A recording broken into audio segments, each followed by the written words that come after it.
this tutorial. In this tutorial, I'm going to show you how you can start a Python file in your VS Code.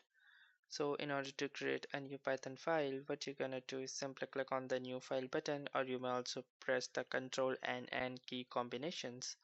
And after you click on the Python file, you need to select the Python file from here. So in order to do this, you need to make sure that your system has the basic Python installed. So once you have done that, you need to simply click on this Python file option, and here you can see that a sample Python file has been successfully started, and you can code on it and check whether it works or not. So let's do this.